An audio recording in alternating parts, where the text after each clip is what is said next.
Well, welcome everybody to our Christmas Eve service. My name is Derek, and I am so excited that you have decided to brave the elements. I know it's a winter wonderland out there, but it's going to be such a fun, powerful, and exciting night, and we are so excited that all of you are right here with us.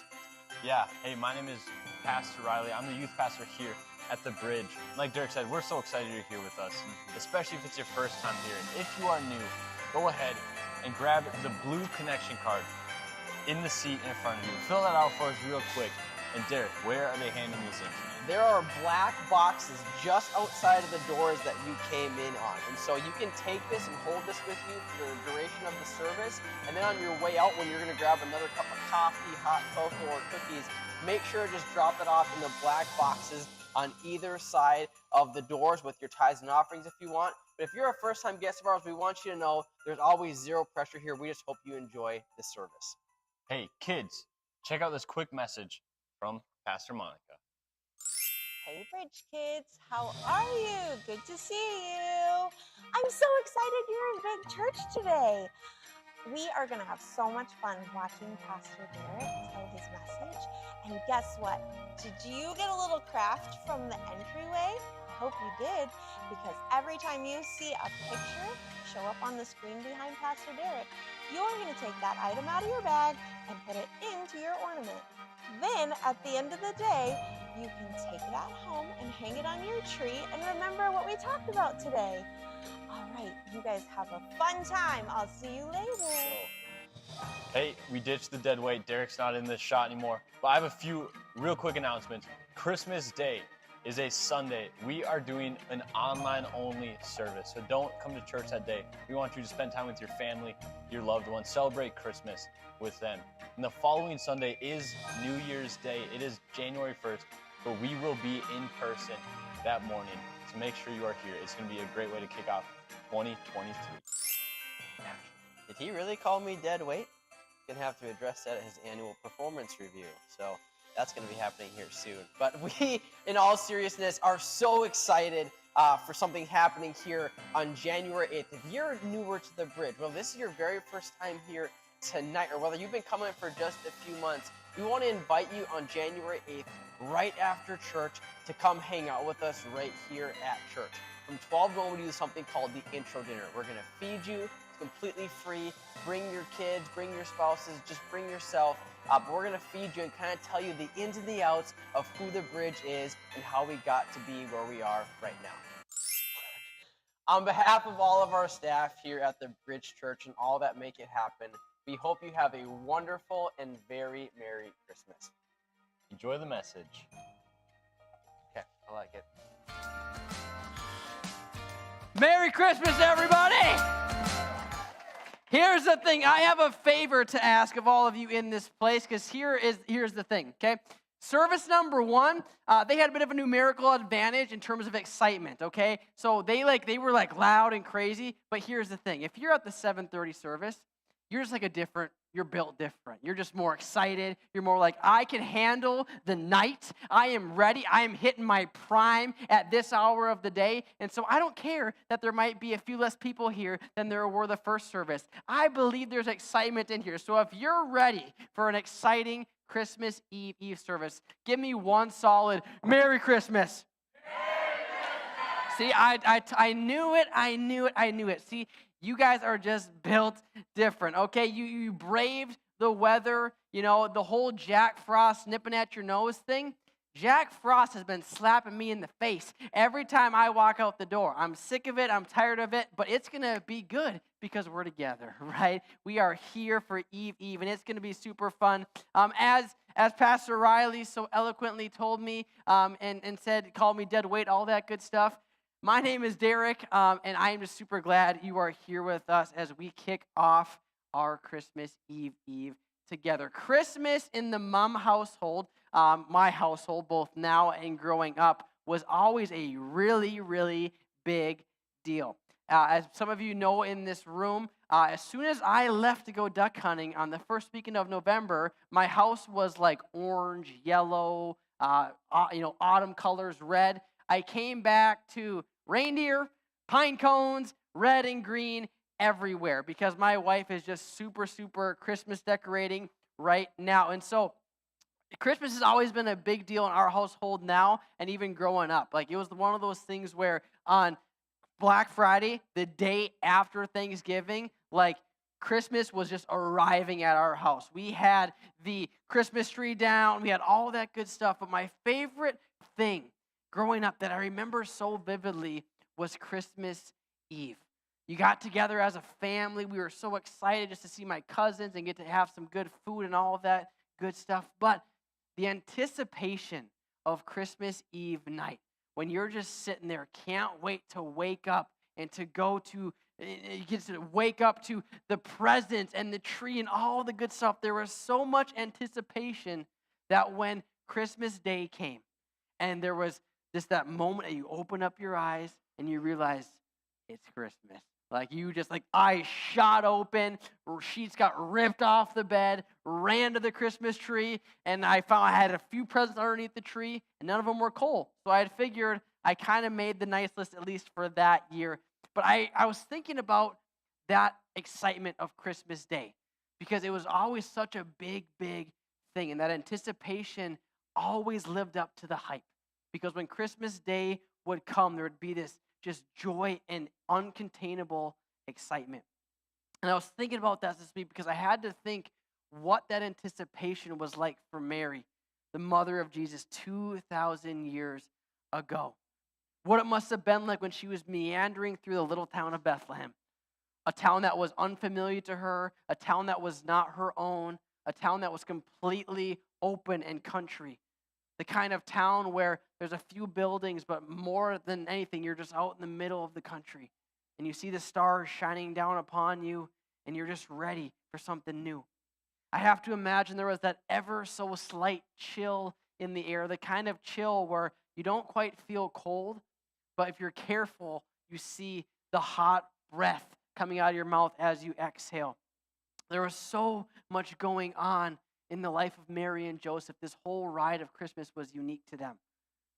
But I have to imagine the anticipation that Mary felt when she felt that first contraction, that kick in her stomach, that thing where she is realizing my body's changing. It's preparing for birth. This thing that we were waiting for 9 months, it's happening. We're on the cusp of it. And whether I like it or not, Jesus is coming, right? That whole feeling as a parent, the excitement, the fear of, am I going to be able to keep this thing alive? Joy, uncertainty, all that comes with being a parent for the first time. I have to imagine on Christmas Eve, 2,000 years ago, Mary was feeling all of it, every single emotion. But for Mary, it wasn't just a child she was bringing into the earth. It was the Messiah. It was the most important and significant person that would ever walk the earth. A person that for centuries and thousands of years, people had prophesied about, prayed about, and were so anxiously awaiting. That person was about to enter the earth. What an anticipation, what an excitement that she must have felt, and what a powerful entrance that Jesus made. Luke chapter 2, we read this. While they were there, they being Mary and Joseph, the time came for the baby to be born. And she gave birth to her firstborn, a son. She wrapped him in cloths and placed him in a manger because there was no guest room available for them. You know, when we read this story of Jesus entering the earth during Christmas time, right? There's always kind of this, we read it a little bit differently because we've got our Christmas plans and we're so excited. There's this joy and celebration of Christmas is coming. And so it's a beautiful story of Jesus in a manger. And what a great, great story. But the thing about this story is that in its rawness, this moment for Mary and Joseph was probably a little bit more difficult. You know, sometimes when we think about these two, we have to understand that this plan that God had for them probably was different than what their ideal would have been, right? It might have been more ideal to be back where they're from, not in a town of Bethlehem where they didn't know anybody or didn't know anything. It would have been more ideal to be surrounded by their family and friends in this new, exciting adventure, but they were alone. It was just Mary and Joseph and their baby. You know, when I think about the plans that Mary probably had, I instantly think about the plans that came with my family when we had our firstborn. The tale of the firstborn and the secondborn is pretty comical in the mom household because with number one, my wife had her birth plan. She had everything scripted. Here's who the doctor was. Here's where we're going. Here's kind of the room I want. Here's what I don't want. And all these good things. She had everything planned out to the nines. We had our nursery done 4 months before the dude got here. We had things painted. We had things set up. We toured the hospital. We pre-checked in. We drove the route. We planned everything. We had the bag ready to go. Number two, it was kind of like, shoot, she's going to be here in 2 weeks. We should probably start doing some stuff to get ready. But the plans that go back and forth were just comical. But for Mary, the plan she probably had laid out didn't get fulfilled. Yet as we read the Christmas story, as we read this story of this beautiful thing with the nativity sets, the reenactments, all this good stuff, we see that baby Jesus enters the world in the most humblest manner, being wrapped in strips of cloth, being put inside of a trough, more or less, that animals would eat out of. We look at this whole, there was no room in the inn, more or less. They were basically in a back room where they kept all the animals. This was not the thing you might anticipate. The Messiah, the ruler of the world, the most important person in the world. This is not the scenario you would think them being born into. And so I have to imagine when Mary is sitting there with her baby, feeling the weight of the emotions of, got a baby now, and got to keep it alive, and don't screw this up. You know, one of those kind of things, that overwhelming idea of, man, how in the world are we going to do that? And I have to imagine these emotions as a first-time mom are just swirling in her brain when we read this beautiful moment that would unfold shortly thereafter as the shepherds in Luke chapter 2 enter. When the angels had left them and gone into heaven, the shepherds said to one another, let's go to Bethlehem and see this thing that has happened, which the Lord has told us about. So they hurried off, found Mary and Joseph and the baby who was lying in the manger, and when they had seen him, they spread the word concerning that what had been done about this child, and all who heard it were amazed. And the shepherds said to them, then we skip ahead. Shortly after the shepherds leave, shortly after they go about their way and are running out the door saying, guys, guess what? The Magi enter in Matthew chapter 2. When they saw the star, they were overjoyed. And on coming to the house, they saw the child with his mother Mary, and they bowed down and worshiped him. Then they opened their treasures and presented him with gifts of gold, frankincense, and myrrh. These two tales are so interesting to me when you compare and contrast them, because these shepherds were uneducated. They were inexperienced. They were young boys who, as we discussed last week here at the bridge, probably smelled really bad because they were spent time with sheep and they were all over the place. But yet they find who Jesus is and they run out the door so excited saying, guys, he's here. He's finally here. Yet shortly after, you have these magi and these wise men enter. These people who are sophisticated, who are educated, who are smart, who've got it all together. And they walk into this tiny little room with Jesus in a trough in the dirt. And they come before him. And what I can only imagine as the mother of Jesus is just mind-boggled by these successful men get down on their knees and bow down and worship their little baby boy. What a moment, what power in this whole scene as it unfolds. And I know it was significant to Mary because they read this in verse 19 of Luke chapter 2. Mary treasured all of these things up in her heart and pondered them in her heart. This was a significant core memory for Mary that I have to imagine was something she came back to over and over again as the baby Jesus grew up into being a man.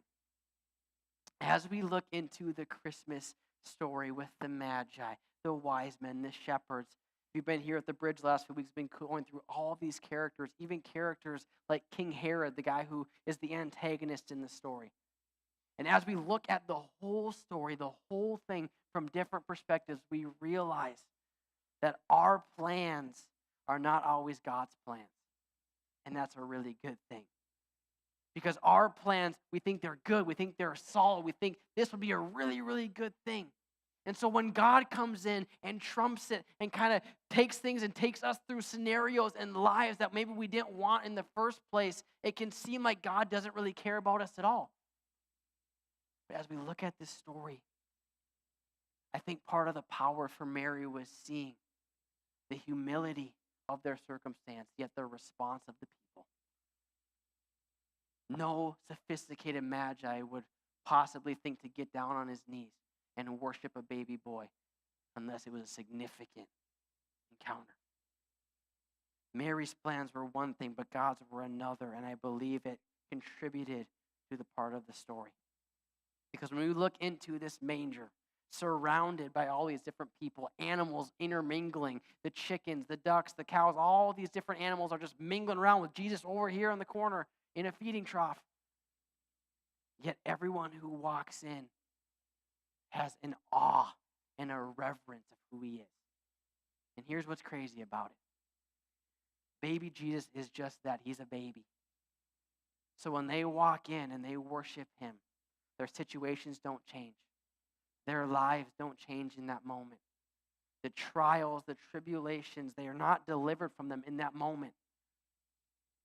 But the reason they have the response they do is because the birth of Jesus is hope that one day they will be.